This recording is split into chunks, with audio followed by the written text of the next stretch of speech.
এই মুহূর্তে সবচাইতে বড় খবর, দুর্গাপুরে সিপিআইএমের বিশাল সমাবেশে বাম যুবনেত্রী কমরেড মীনাক্ষী মুখার্জি। লাল ঝান্ডার সমাবেশে দিকে দিকে শক্তি প্রয়োগ।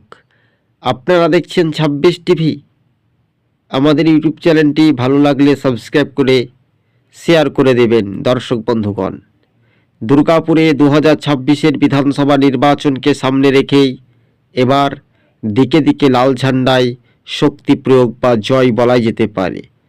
শাসক দলের কর্মীরা মোহভঙ্গ হয়ে সিপিআইএমের দিকে এগিয়ে এসে লাল ঝান্ডায় যোগদান করছে শয়ে শয়ে, কেউ গোপনে, কেউ সরাসরি, কেউ আবার শাসক দলের বিরুদ্ধে কথা বলতে শুরু করে দিয়েছে।